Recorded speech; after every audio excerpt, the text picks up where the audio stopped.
welcome everyone to a episode of Heavy Dice Podcast, in which we're playing my as yet unfinished homebrew RPG, Faustrolog. Woohoo. It's got all sorts of weird rules, and we're just going to test everybody's patience. Hopefully, the listeners can have fun laughing at me vexing you guys with rules as I make them up. So, quick question. We've been talking about this game for like 2 months now, if not longer. What is Faustrolog? Like the name. Where did it come from? The word. I was originally making fun of the fact that it's, well, not so much making fun. It uses special dice. There are 30 astrological symbols on these dice. But if you get into astrology, you'll find out that a lot of people take that very seriously, and there is a lot to it. It's a very complex situation.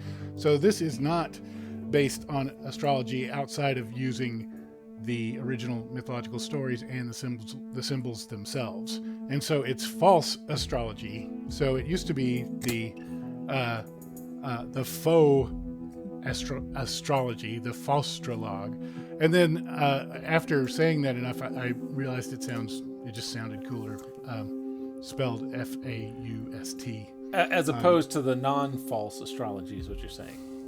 Right, Easy, right. Easy, Yeah. easy. We don't want to step on any toes here. Exactly. I don't want to offend anybody who is very, very serious about the real astrology. This has a lot of inspiration from mythology and astrology and alchemy, because a lot of those same symbols. For instance, all three things are fake, but go ahead. Yeah, they're used in alchemy. Well, alchemy is not fake if you consider that it's an historical event like phrenology. Phrenology doesn't have any scientific merit, but it did exist. No. Astrology exists. Yeah. Astrology still exists. It has no merit as well. So yeah. Okay. All right. Can we get back to the game now? Oh, sorry. Yes. So fake astrology. Yeah. Who was it that asked that question? Oh yeah, it was me.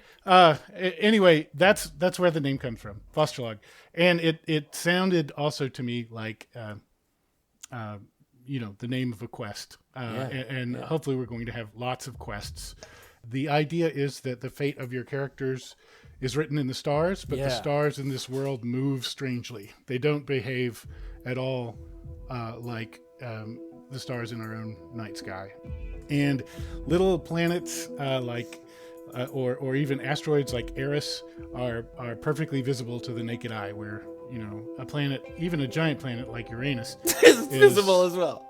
Yeah, it's visible. In the real world, you can't see it with the naked eye because it's just too far away. But you can see my anus if you want.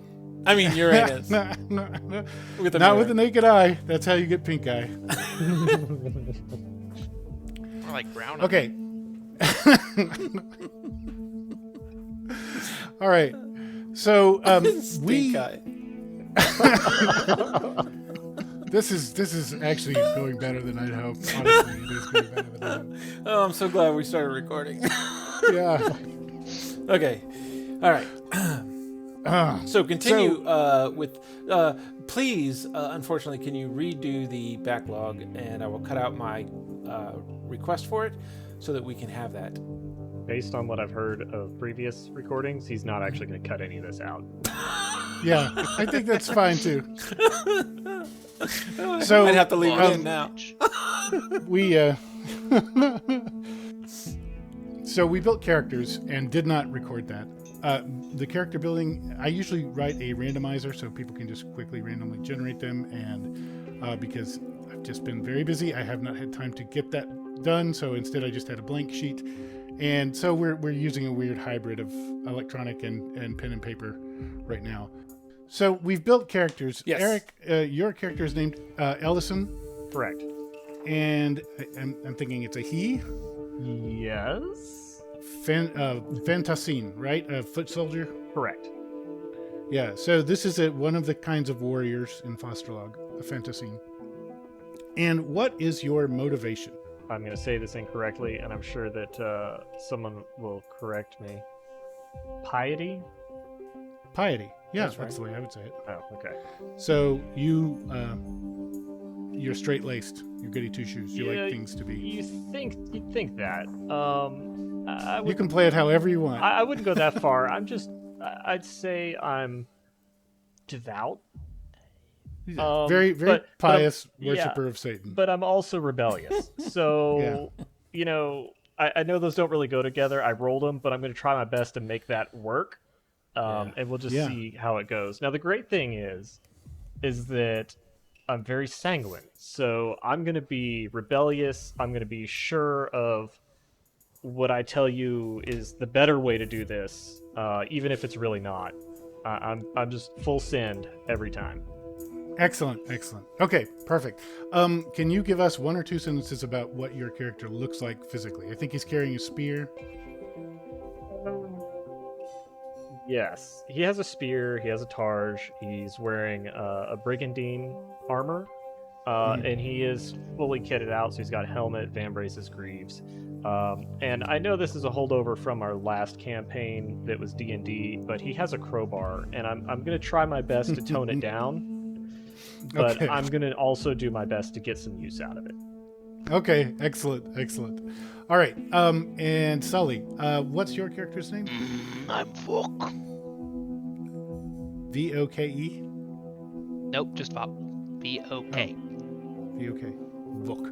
All right, and is that, what's preferred pronoun? He. He, and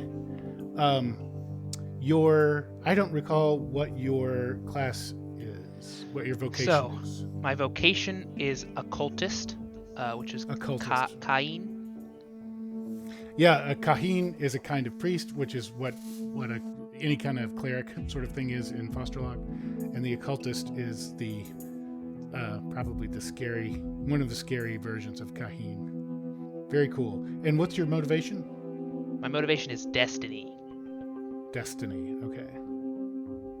So very Lovecraftian, I'm thinking already. Yeah. Is there anything that a sentence or two about your personality, or a sentence or two, or a sentence or two about your appearance? Yeah, so Vok is super obsessive, and he's totally committed to this cult religion that he is a follower of. And he doesn't know that much about it because a lot of the cultist stuff is sort of shrouded in mystery and also restricted to like the high priests or whatever the equivalent would be. But he's really I guess you could say pious. Okay. Oh, really? Challenge accepted. I'm here to tell you why your religion is wrong and mine is right. He's an anthrid, so humanoid, but his skin is like a muted dark navy. And he has, on what little skin is exposed, he has ample tattoos of the constellations. Oh, yeah. Very cool. And then he's got a bunch of jewelry of, like, mostly not very value, but some of them here and there are actually worth a bit. With his purplish robes. Very cool. All right. Eric, I forgot to ask you your heritage. Are you Anthrid also? I am also Anthrid. Okay. So for the listener, Anthrid is a word I made up. It's based on anthropomorphic. Anthrid in the Faustrolog are the closest to humans. But most of what happens in the Faustrolog are events that humans would attribute to myths or fairy tales, and it also goes the other way. So Anthrid do not think there is such a thing as humans. They think humans are fairy tales. Visually, they look very similar, but they have a broader palette of colors. There's like a dark green and a few other colors that are also common in both hair and skin. And hair and skin colors don't trend together very much. They operate independently. Most inheritance in Faustrolog is magical. It's not common genetics. No Punnett squares going on in here. Okay, Mark, what is your character's name? My name is Griffith. Griffith. Okay. And what do you use he or she pronouns, or they or them? I use they and them. They. Okay. And what is your heritage? Leistragon. Lystragon, yeah. I'm a skunk. Okay. So Leistergons are stolen directly from the Greek myths. They are giants. There's some of the myths say they're cannibals. We're not playing it that way. But also in the Faustrolog... cans. Yeah, you can do that if you want. And in the Faustrolog, all Leistergons have an associated with some clad of animals. So Mark's character is associated with mammals, sounds like. Yes, I'm a skunk. I'm musky and gauche. All right, perfect. What's your vocation? My vocation is I'm a bard, or a skald, A bard. if you'd like. Scald. Yep. Yes. And your motivation? Believe it or not, it's hedonism. Okay. But I'm very charitable about it, so I, give my skunky body to many people. Yeah, it sounds like you're a little more donkey than skunk. No, I'm skunk. All right. Cool. I'll tell you something I look like if you'd like to know. Yeah. I have a tail, of course, because I'm, descended from a skunk, or am a skunk, just a large, very large, very, very large skunk. At one point, I had a linothorax and a cloak and a rapier, but it turned out that the linothorax was too expensive, so now I just have a cloak and a rapier. Okay. I do have perfume, though, but if you must know, it is simply a perfume that I think smells really good, and others find just as musky as my own scent. You made it yourself. Perhaps. I've had to pay for it, though. Well, the bottle, at least. Yes. Yeah. Okay. That I want to develop our characters a lot. I want to have a lot of fun doing it, but I want to just jump on into the story now, if that's okay with you guys. I suppose. So we rolled a party advent, and what we got for that was that the party, these guys have gathered together because they are mutineers. The benefit of their mutiny is a carte blanche situation, meaning that they have access to lots of stuff that they might not otherwise have.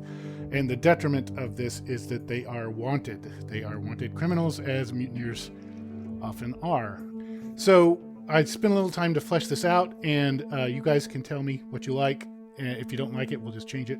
You put forth on a mission on the tall ship San Celeste, captained by Leopold Tenley, in service of Duchess Ingrid Marley. And the mission of the ship was to go to a location that the seers, soothsayers, and yes, occultists in the employ of the Duchess had foreseen in the uncharted far northwest. Nobody knows the shape of the Faustrolog world. Everyone pretty much assumes it's a big flat something, but everyone's always afraid of sailing off the edges, but nobody ever has. Nobody's ever found the edge of it. Your job is not to find, the captain's job is not to find the edge of it, but to find this omen and to diagnose its astrological significance. Now, we're not going to harp on astrology at every aspect here, but this is essentially a survey mission. And the Duchess is very active in the magical community, and she expects that there's something, maybe an artifact, maybe some sort of ruins or something to be found here that will be of value to her in her reign.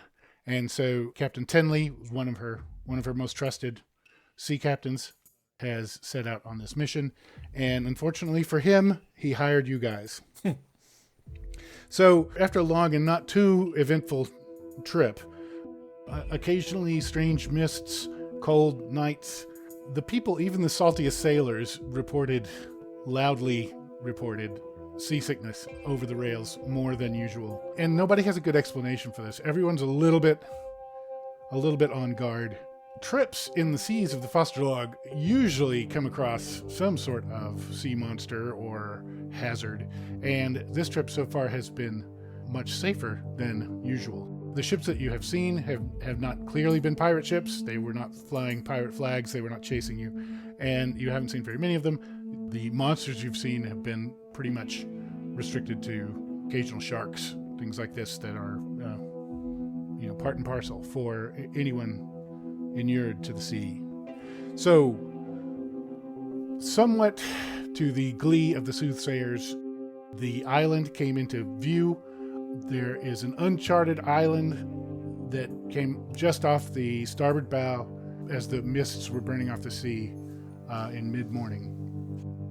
See, it's exactly where we said it was. The soothsayers are sure of this, and they're congratulating themselves, and the captain thinks they're full of crap. It's pretty obvious that he thinks if you just keep sailing far enough, you're going to find land. And if all you can say in your prophecy is that it's somewhere north and west, then yeah, it's, it'll eventually come true. Just keep going north and west. So he wasn't that surprised. The expedition is well equipped. On board especially are lots of astrological and occult artifacts that are extremely obscure. They're something that would be beyond your knowledge of use, although certainly well within your ability to abuse. They are stowed well, mostly in the captain's cabin, and then the larger objects are stored in the hold. They didn't stay that way very long, because once this island came into view, the captain chose an anchorage point some safe distance, took 2 heavily loaded boats, and most of the crew, in fact, quite possibly all of the crew on these boats, setting toward the island. And these boats each made 2 trips.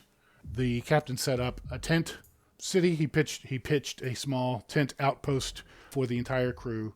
City's too strong a word, but a good encampment. The island it seems like it's recently come off a potter's wheel. It's smooth, seems to be almost made of clay. There is one long hill in the distance. The island itself is probably not much more than 2 or 3 miles in diameter, although you can't really be sure, and the captain did not circumnavigate it before putting to shore.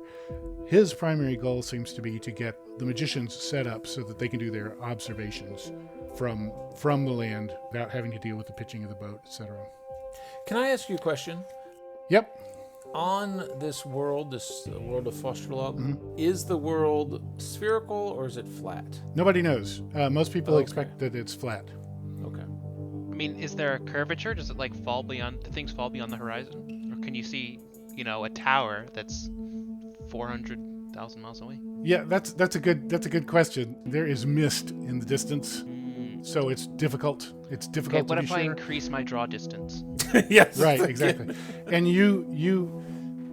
people do report seeing ships disappear with the top of the mast going last, but they also report them just getting infinitely smaller in the distance. So it sounds to me like our first business decision will be, how do we determine whether the world is flat or round? Spherical? I recommend 2 obelisks. Yeah. If you guys want to take that on as your first quest, then that's great. Personally, I'm more interested in the heavens than the earth. Yes. That's where my destiny is written. It's very, very difficult to scientifically figure that out, because there are such things as sort of mirages, and light can bend sometimes. So it may seem like the world is round, and in other instances it may seem like it's flat. So it's very, very difficult. Yeah, it is. And there's some conflicting information you may know if anybody can make a Ken roll. So this is our first roll. This is a knowledge roll. Ken, as it's used in Scotland, the knowing of something. Roll your dice, and if your intellect matches, then you got a match in Ken. If you have the skill Ken, then any of your verve matches also count. So let me know if anybody got any matches. So do we always just roll all of the dice, and in this case we're only looking at our intellect and luck? Yeah, it's just easier to roll them all. But yeah, intellect, luck, and verve if you have it. Oh. Yeah, so the reason why you roll them all is because some of your skills work with more than one. So for instance, I have Ken. Mm-hmm. I rolled intellect, and I got a palace, which is one of my intellect. Okay, awesome. And then I also got Neptune, which is my verve, because I think Ken uses intellect and verve. Ken makes verve into intellect. Correct. So I only have 1 match. I got 1 success. I have 2. Okay. Vok, you have heard suspicions that this world is flat, but not strictly flat, that it is essentially stitched into the fabric of something like a blanket, and that blanket has been hastily thrown over some surface that is outside of this world. And so there are non-Euclidean curvatures in the structure of this world. And it's quite possible that that blanket is thrown over some giant sphere. It's also possible that it's thrown down into a well or over a saddle. There are any number of sorts of curves it could follow, but in our lifetimes with our slow transport, we may not be able to explore much more than the local wrinkles in this blanket. The fabric of the earth shifts much like the heavens. Yes. It really scares me that sounded like you had sat down and figured this out before we even played this game. All right. Well, maybe the others won't sound as good. Okay, Eric, what was your match? Intellect. What symbol match? Gemini. Gemini. Okay. So you believe that this world is 2 layers, one that is mundane and one that is celestial. You believe that there may not be a hell, there may not be a 3rd layer, even though a lot of other people do believe so. Your explanation for devils and things like that is either corrupted elements of they're corrupted elements of one of the 2 other planes. You believe that in the far horizon, both of these planes meet. And if a god went far enough to the edge of his world and climbed down deep enough a well, he would descend to the tallest mountains of the material plane. That's what you believe. That's what you've always been told. Griffith, you matched on Pallas and Neptune. You think that the Faustrolog emerged from heaving seas at the will of the gods. And you have heard lots of stories to this effect. Many creation myths where the earth is born between, from the union of day and night, or the union of sky and sea. And more specifically, you have heard a myth from Sereka in the far east that one of their gods, their sun god, whose name you can't remember, it starts with an R, not very long, but one of their gods is very active in their community and routinely tells them about his trips through the 12 gates of night every night as he sails his solar barge from the western lands underneath the world back to the east, which makes you think that the world is either entirely flat or maybe gently curved. Yes. Sounds preposterous. It makes sense. All right, guys, I was not prepared for that at all. Hopefully I did a good job. Okay, the captain is not afraid you're going over the edge. You can just tell that in his demeanor. He's a little concerned with the seasickness and the sea seeming to behave unusually. The sea seeming to be too calm bothers him. He is hard bitten. He's tough. Let me sing a little song to calm the stomachs of the men who are having issues and the nerves of our captain who doesn't like the calm sea. And it goes a little bit like rah rah rah rah ooh la la, watch out, bad romance. That's great. Lady Rara wrote that, right? She's the wife of some god, I think. Like one of those Eastern gods. I don't remember his name. I think it starts with an R. It's pretty short. Ralph, maybe. Yeah, I think that's probably it. Bang, zoom, straight to the moon. So, that was well done. We don't have any inspiration tokens, but put something on your desk somewhere as a reminder of inspiration. I'll explain. Ideally, this should be an unburnt match because it's a way of counting matches, which are a thing in our mechanics. But it's a shot of tequila. Yeah, they're dangerously flammable, even more flammable than tequila. I actually have a burnt match. How about I just use that? Yeah, that's great. There we go. I actually bought a bunch of unburnt matches and drowned them in water so that I could give them to you guys, but I haven't got them ready yet. Yeah. I haven't got them to you yet. I didn't want to send something in the mail that would burst into flames.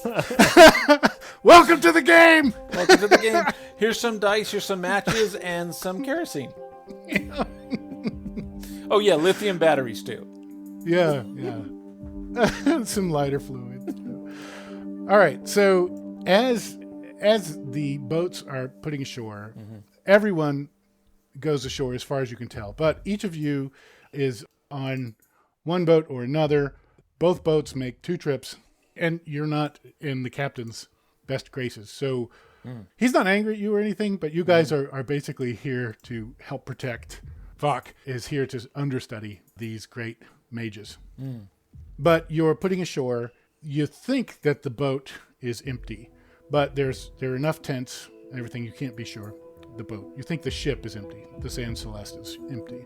It is anchored offshore, battened down. I believe that we should go back and just verify that we got all our goods off. Would hate to not have all the goods off the ship that we need, all of our equipment, you know? So I want to go back to the ship. Okay, that fits perfectly in with what I'm about to tell you. So I'm not going to let you go back till I tell you this. Okay. Although I will let you know that, you know, everything that's on your character sheet you've got. Right. Except for your linothorax, for some reason. Yeah, I couldn't afford it. So the setup is done during the course of this day. It takes about a whole day to set up the encampment, which is perfect for the mages, who you notice are doing very little work.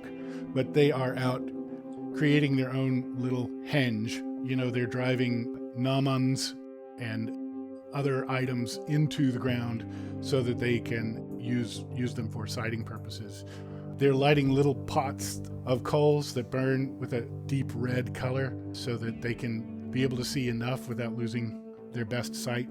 They're shipping out spyglasses and telescopes and similar optical equipment that is, it's just shocking to you at how expensive these things must be, you know, because of the amount of effort that would go into making a telescope by hand.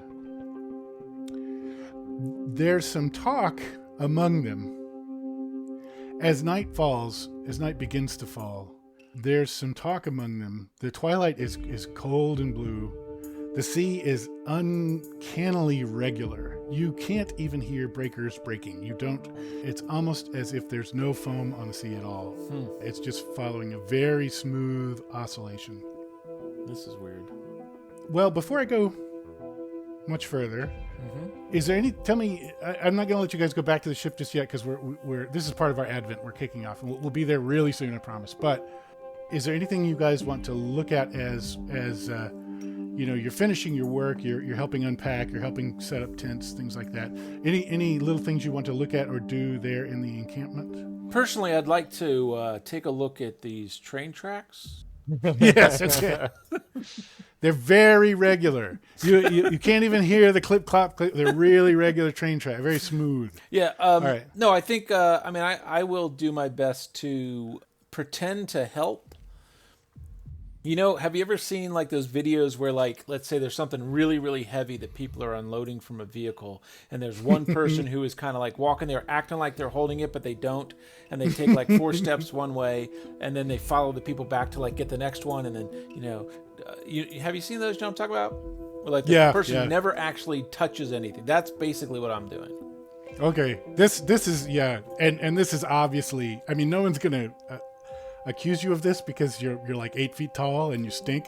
Yeah, well, I mean, but it looks like to the average person who's just walking through camp, maybe like carrying like, let's say, stakes for tents or something to one place. They might look over. I definitely pictured meats. And they like would see me like, you know, sort of stooping down, and like it looks like I'm like driving a stake in, but I'm really like handing the stake to the person who's going to drive it in, and then like standing up and wiping my brow, be like, oh, whew, and then like walking over to the next one, but not really ever doing any work at all. Gotcha. Yeah. Gotcha. Being totally lazy. Why don't you give me a Eskimote roll there? All right. I think that's what. Actually, no. A lurk. How about a lurk? Okay. So that's agility, and if you have the skill, verve. So I do not have the skill. So this would be. Did you say it's alacrity? Alacrity. Yeah. Alacrity is what, Yeah, is what I meant to say. Yep. I figured that's what you meant. So no, I got a Capricorn in Alacrity, and that does not match my. Okay. What do you call that? My Aspect? aspect. Thank you. My aspect in Alacrity. That's fine. You pretty sure you weren't noticed. Because somebody would have said something. Somebody's probably noticed. All right. Vok, Ellison, you guys doing anything constructive or otherwise? I'm actually helping. Okay. I'm actually driving stakes and carrying heavy things. Occasionally glaring at Griffith. So But I don't think he notices. That's who saw me. Or they. I don't think they notice. No, I have no idea.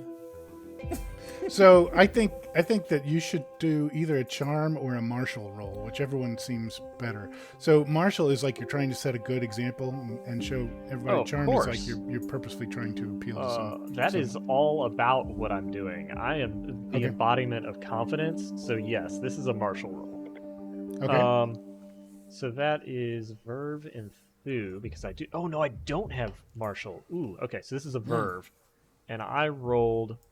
Ooh, a Pisces. I do not have. No, I did not get a success. Okay. Well, the way things work here is Oh. the. Hold on, but I Go ahead. did get a luck that matched, and Oh. it is Comet, and I do have that. Okay. All right. Great. So well, 1 second though. Both your luck die are comets. Yes. Cool. Very cool. I want to say one more thing. The Pisces is the fish that saved Pittsburgh. Continue. Okay. So you succeed. Each one of those is a match, and this one you would have succeeded without any matches. So the first mate makes sure to give you a clap on the shoulder and tells you directly that you're doing great work, and you can see him sort of draw the attention of the bosun to the fact that you are doing great work.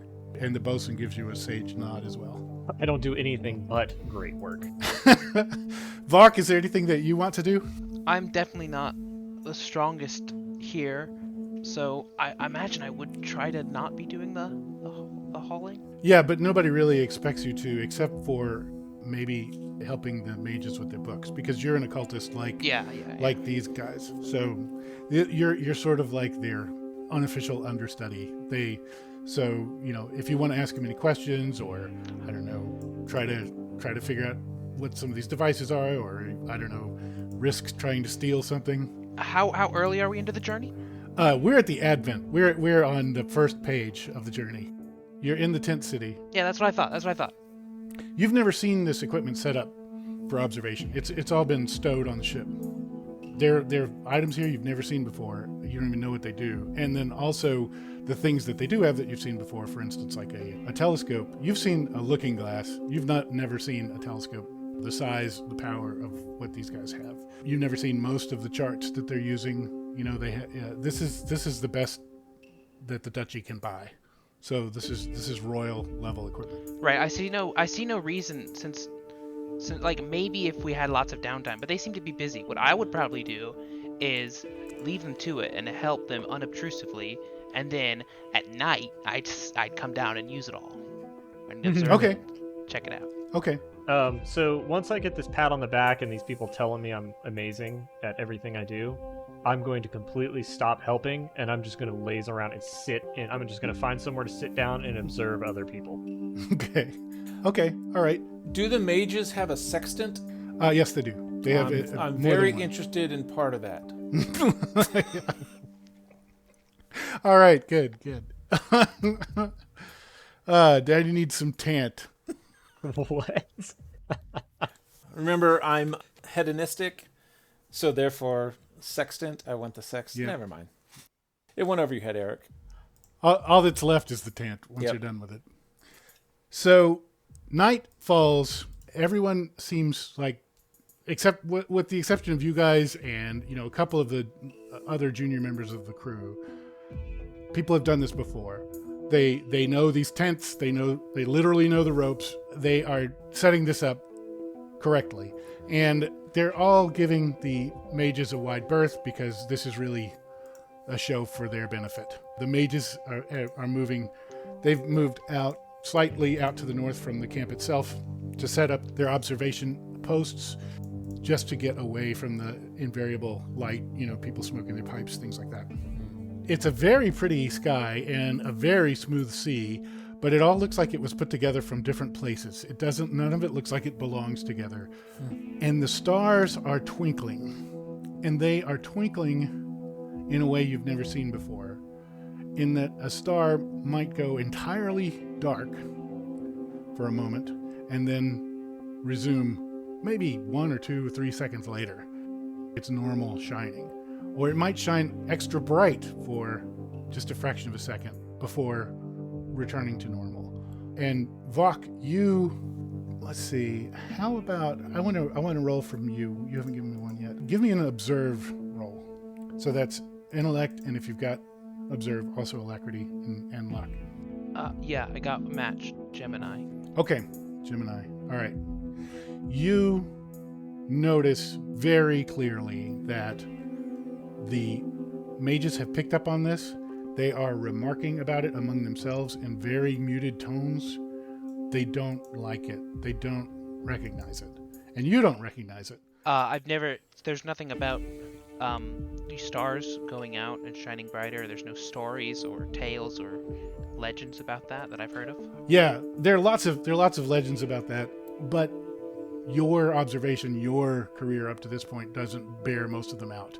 Legends would be like, these are constellations put up there by gods, and if they're vanishing, it means that they're losing favor with the gods who put them there, something like that. There's other legends that these are wanderers in the dark, and these are their torches, and maybe their torches are going out, maybe there's a storm in the heavens.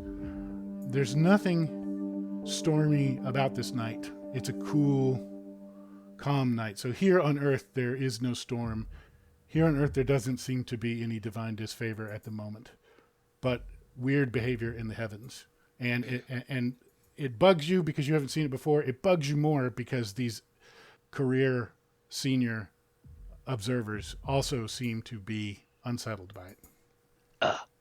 Sir Vardok, do you know what this could mean? I've never seen anything like it. Sounds like none of you have either.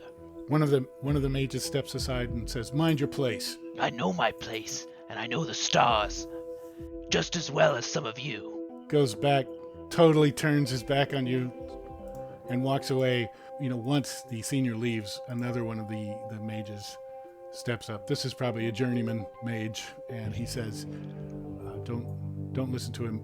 None of us have seen this before. We've seen the flickering, but it's like the flickering of a flame. This is the darkness, as almost as of a shadow, well, they worry that there may be something between us and the stars." Oh, an obstruction that crossed my mind, but it seems impossible. What could be so large as to block out a star, but so small as we cannot see it, even through this great telescope? Very few creatures that live out here, and the mists have retreated to the horizon, so we don't have the answer to that. This is most unsettling. Yeah. The mages all have their hackles up. The rest of the crew is a little bit unsettled, but mostly they are relieved to be off that weird sea. And they aren't really picking up on what's going on in the heavens very much. Now, everybody on our crew here has a Baal, and I think 2 of you chose the default, which is Luna, right? Correct. Okay, is everybody's Baal Luna, or does somebody have a different Baal? My Baal is Comet. Of course it is. Okay, that's a good one. Historically, a sign of disaster. Actually, if you're cool with it, I'm actually just gonna switch mine. So Luna is my lodestar and Sol is my Baal, because I think that makes more sense. Yeah, that Okay, would make sense. okay. It'd be the opposite. I like the idea of Sol being my lodestar and Luna being my Baal, since they're opposites, and I just kind of feel like the stars would be more, I don't know, like something to do with religion. I don't know. I'm pulling it all out of my ass here. But since he is changing something, I was thinking about it after I realized I didn't take Marshall. I don't know. I ended up taking Lurk, and realistically, being like a frontline infantry kind of guy. I don't know that lurk would be something I would know. Like clash and jaunt, yeah, like fighting and moving, yes. Lurk, not so sure about that. And I wonder if maybe I should take martial instead. Yeah, go ahead and switch it. It's fine. I mean, you already passed your martial check, and I Right. don't think you've made a lurk check yet. It's Right. no problem. And I agree. It probably goes better with your character concept. And as we go with this, because it's a play test, I will let you guys get away with more of that as we go, if you want. Just because we're purposely trying to discover these characters as we go along, and we're all getting used to the mechanics. So. Now, I heard some talk of pulling things from asses. I would be interested in seeing this, if at all possible. Meet me in my tent later. Too bad you just gave up your lurk. Okay. Oh no, I'm gonna marshal this. I'm gonna be front and center. I'm gonna be proud of this. That's how you pull that out of your ass, buddy. Take a look at that. Never Thomas. seen one that good. So the mages and the scholars, they're not really using the equipment anymore, right? They're just discussing among themselves. No, they're mostly actively using the equipment and still setting some of it up. But if you want to find a piece, No, that's I untended, didn't know. you Once can. once my assistance would be less useful. I was actually gonna go converse with some of the other groups, as this is more of a relaxing time, right? Because we sort of finished the journey and everyone just wants to rest. Yeah. Let me tell you what's going to happen. You hear the bells on the caboose of this train. You three guys, each believe you see your Baal in the sky. This is getting close to moonrise. But what is happening now is that you're seeing something that is a lot more like a sunrise. You're seeing a bright strip appearing at the eastern edge of the world, or at the eastern horizon. You're seeing a bright strip appear. It is a little too steely to actually be sunlight, but it looks unsettlingly like a pale, desaturated sunrise. Or like a fat, disgusting, over-exaggerated moonrise, depending on which angle frightens you more. And Griffith, you are seeing, out of the corner of your eyes, you keep thinking some of these stars, especially the ones that have winked out and come back, you think you see a smudge behind them. You think that these may be comets. Yeah, they're coming down. So all of you guys are spooked as hell. I think this is going to be about where the mutiny happens. And we can role play it out, or I can just tell you how it goes. Yeah, I've got an idea how to start that. Okay. One thing I would like to do, if you guys are okay with this is not a mutiny where everybody gets slaughtered. I've purposefully set this train right up so that it occurs to you there are two boats on the shingle, and either one of them could get back to a ship that you think is probably untenanted or running with just a skeleton crew. And the way we did the advent, it's that you mutinied on the ship, so you actually got away with the San Celeste.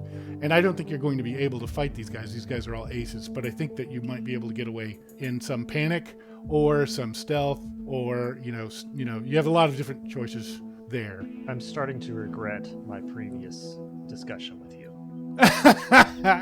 And if you want to change the mutiny some other way, like you want to say you got away with one of these boats instead, one of the landing boats, or that you got away with some of the valuable equipment and you did something else, I'm flexible. We can do that too. So you guys want to discuss? Was it Sully? Was that you that had an idea? Yeah, I'm gonna head to I assume Griffith and Ellison are near enough to each other that I could get in and start a conversation. Oh yeah, he's currently asking to see my ass. I'd like to imagine that we're semi-familiar with each other, both being sort of the noobs on the ship. So I'm gonna be like, I don't know if you've noticed this, but some eerie things are happening tonight. The sky flickering, and the moon looks like a sunrise. But the worst, I think, is the sea, because on our journey, it was rapid and evil. It tried to upturn our ship, and it upturned many of our crew. But now that we're on shore, it is the most calm ocean I've ever seen. I think that the sea was against our mission. Whatever we're doing is fell and unjust. What we should do, I think we should take the ship and get the fuck out of here. Ooh. Question, Vok. Can I lay in the captain's bunk? Well, assuming that he doesn't come with us, I imagine he wouldn't. He seems pretty intimidated, but like if he's on the ship and he's in the bed and we gotta stab him, you probably don't want to be laying in that bed. Oh, okay. Because I'm thinking we do it in the dead of night when it's the darkest. And I don't know if he's the one of those who's like, I can't sleep on the shore. I'm gonna leave my crew here and get in my comfy, bed. If we're gonna do this in the dead of night, I feel like we need to do it now because it's getting brighter. Yes, I agree with you, but Vok, the captain is very scared of the calm water. He's not on the boat right now. So my only question, to join the two of you in what seems to be quite decadent, is I just want to lay on his bed. I don't have to be the captain of the boat. Look at me. Yes. I'm the captain now. Are you sure about that? May I lay in your bed?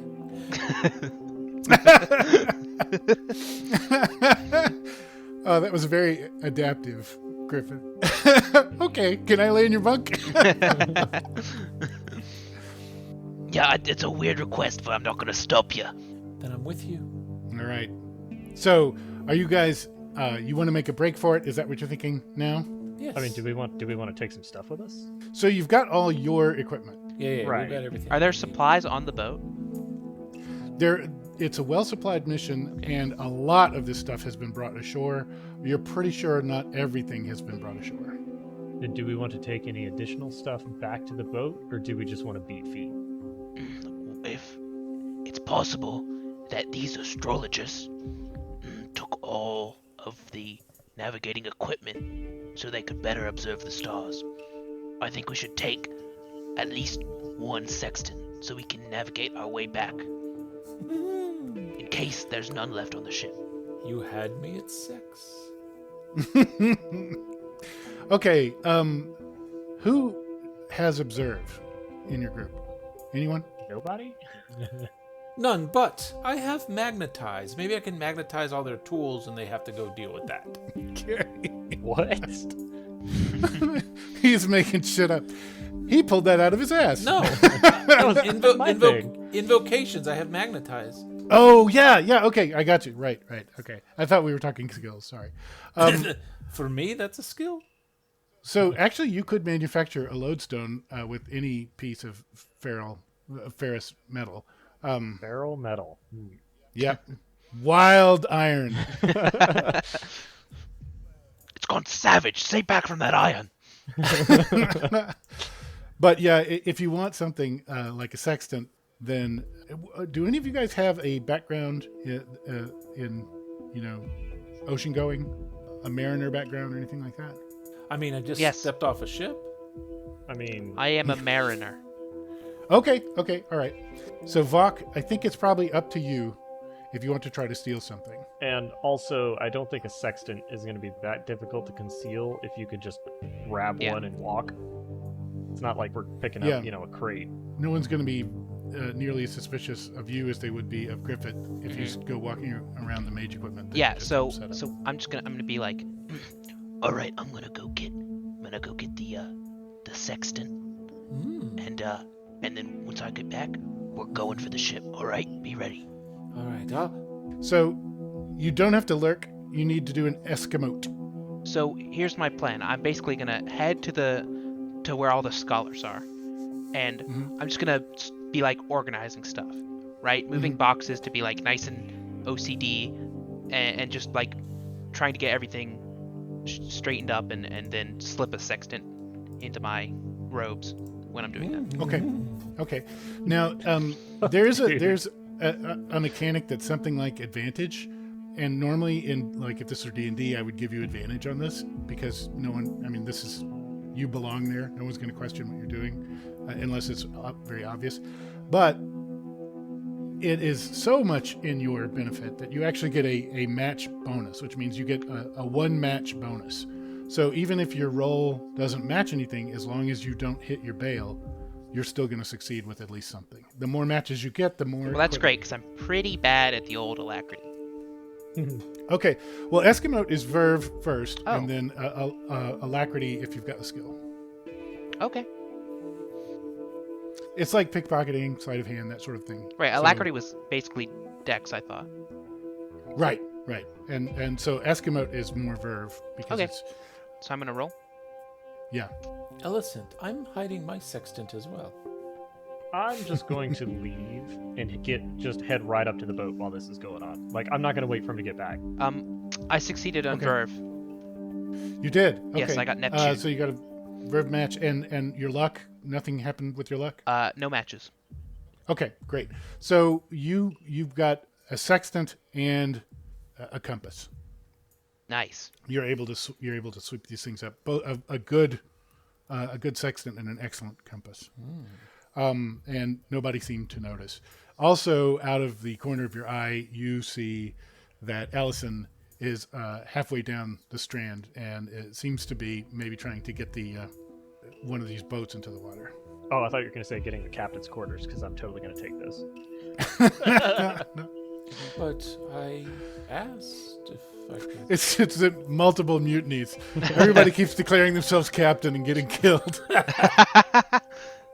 I'm going to head back with them, and then we're going to basically do a rush job.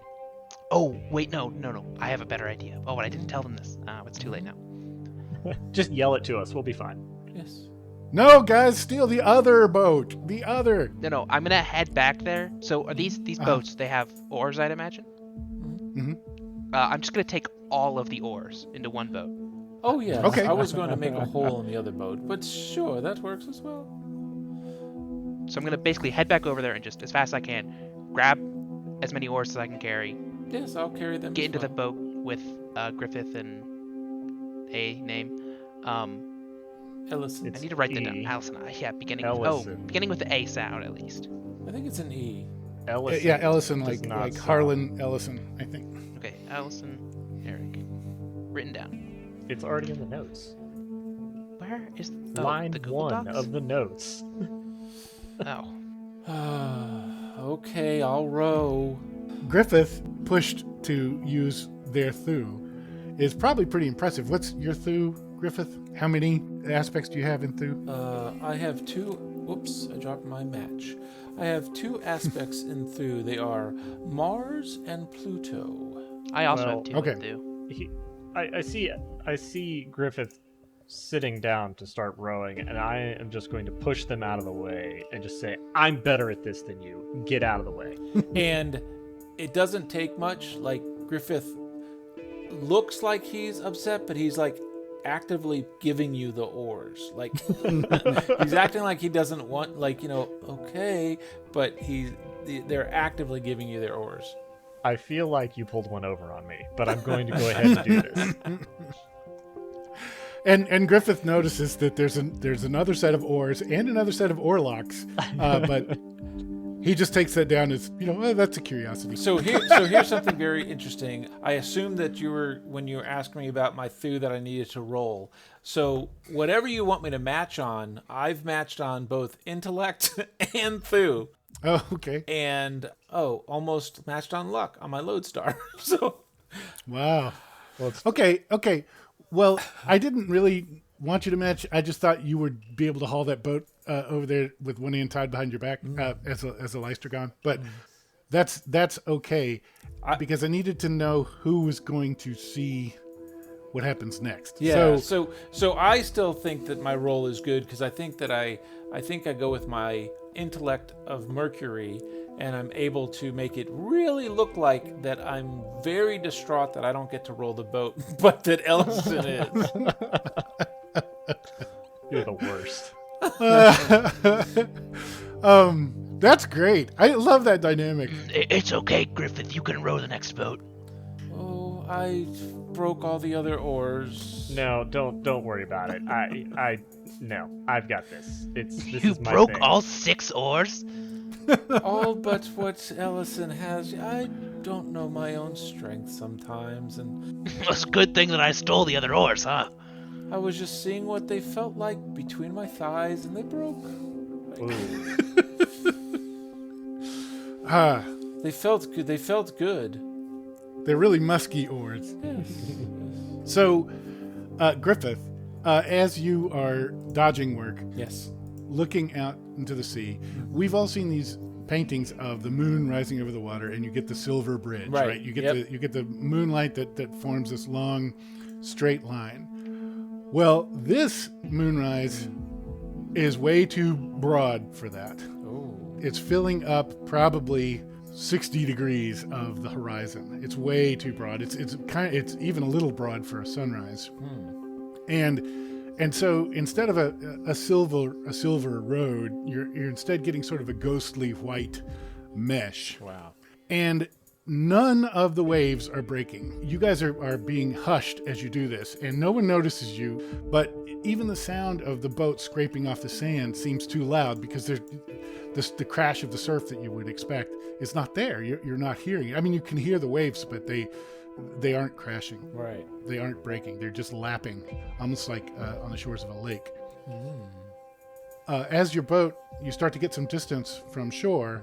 You, Griffith, you see in the distance this mesh, and you realize that, yes, the waves are going up, the waves are going down. It's not smooth as glass. In fact, the waves seem fairly large, but they're just not breaking.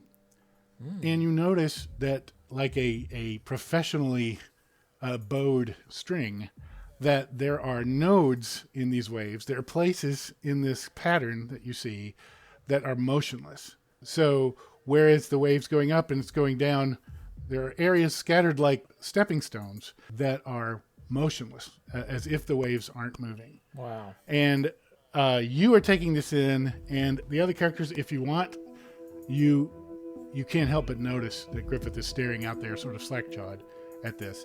Anybody who looks, you've not seen this before. This is very strange. You do see some mist between that seems to obscure the join between the sea and the sky. And very unsettlingly, you see what appears to be a man standing with his shoulders wide apart, his feet wide apart. And he has a foot on one of these motionless nodes in the water and another foot on one of these motionless nodes in the water. And he's staring at you. He is a silhouette.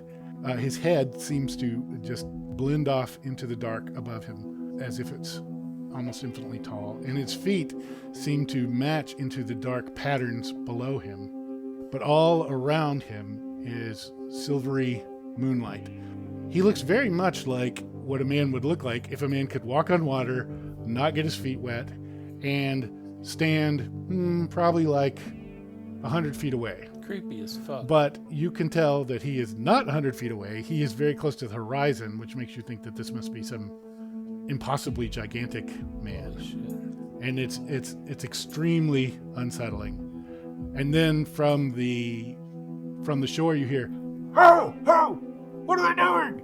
And you see, you're briefly distracted. You look back and you see some torches moving toward the last remaining boat. You turn back and the man is gone. But you do see other shadows somewhat like him. Not so well formed, not anthropomorphic at all, really, but more like a large head, or maybe the curved back of a whale or something like that. And these are entirely silent, but you see them moving around you, breaking the pattern that the moonlight is making on the sea. The other boat is getting pulled into the water as you guys are getting very close to the San Celeste. These creatures moving in the water are moving silently. But they do seem like there's something out there alive. Not very close to you, but certainly not comfortingly far away. Ellison, row faster, please.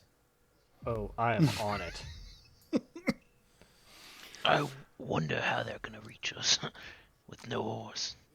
The other boat is in the water, and they are thrashing around with some sort of makeshift. Maybe they're poling a little bit. It's hard to tell what they're doing. They're obviously struggling. They're trying to get to you, but you're going much faster than them, and you have a big head start. There's no way they'll catch you. Get fucked! All right, so they have 2 torches and a lantern, and they've hung the lantern on the bowsprit, as is normally done for using these boats at night. And they are trying to pursue you. They've fallen far behind. You would guess, you can't tell in the dark, probably 4 or 5 people. The expedition itself is probably closer to like 80 people. So this is not much of the expedition. These are probably just the hands, whatever deckhands saw you and, were closest. And they've run. They're trying to intercept you, and they're obviously not going to do it. Thomas, Mm-hmm. may I hit them with a lightning bolt? That seems excessive. It does seem a little excessive. Their boat. Yeah, I you wanna hit can. Their boat. You can. We haven't done spellcasting yet. So, the way you do a spellcast is you decide the risk of your spell, and if the risk is 1, then the spell is it's like a little shocking grasp, and if the risk is 3, it's like a thunderbolt, and then you're going to roll a magical roll. It's magical, I tell you. I will let you roll Ken or target for this. I will take Ken since I have that. I would like to make this to where it would be strong enough to maybe either make a hole or light their boat on fire. Okay. Or just electrocute everybody in the water. Right. No. Fish are going to be floating at the surface. So I'm going to roll, and this is a Ken, which means verve counts towards intellect, right? Yeah, and also count your luck. Okay. Oof. Oh, so close. No, I didn't get my luck. And I didn't get anything, so I completely failed. Okay. So what happens to me? It was a risk 3. Risk 3 would have blown the whole boat it's a out of risk the 2. water.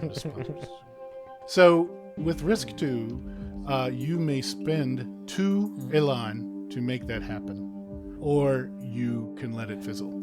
If you didn't roll your bail, then you're not going to be hurt. How do we recover elan? Rest. I shall spend 2 elan to put a little hole in their boat so it springs a little leak, splinters some of their boards at the bottom. Okay, that is exactly what happens. You see the bolt arc across the distance between your boat and theirs.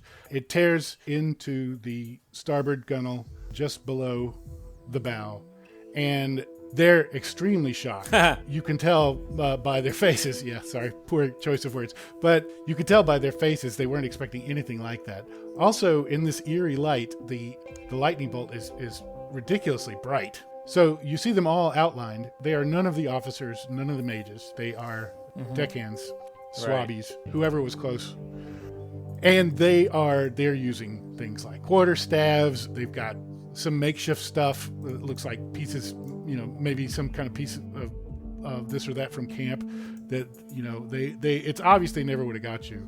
It's also obvious that now they're going to be more concerned with getting back to shore because a pretty big hole is ripped out of the gunwale, and immediately, you can see water start rushing in. Although it's not gouts. They would have a pretty good chance of making it back if they turned around now. Exactly. But they don't. Because one of the waves close to them, one of the dark waves, is lit up differently than all the others by your lightning bolt. It's a thick, rubbery blackness. You think it might be a grampus, which is also a name for a killer whale, an orca.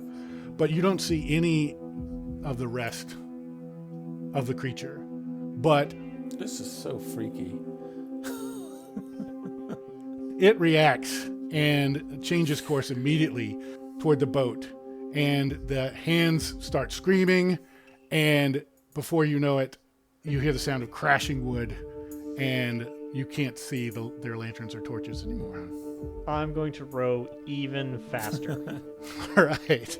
but I don't want help. You see the masts of the ship rising above you. You don't see any lights hanging in the ship. You haven't heard any calls from the ship. The ship may well be empty, or it may not be. It may have a skeleton crew. You're not sure. The moonrise is slightly continuing. The spooky shadows are slightly decreasing, but now that the moon is a little higher, it feels like you can see more of them. The ones that you can see more clearly. The man on the horizon is gone, and you hope you never see him again. You see the masts of the ship reaching up high behind you as you pull the oars. And I think maybe that's a good place to leave it, huh? Yeah, this is freaky, man. I gotta sleep tonight, you motherfucker.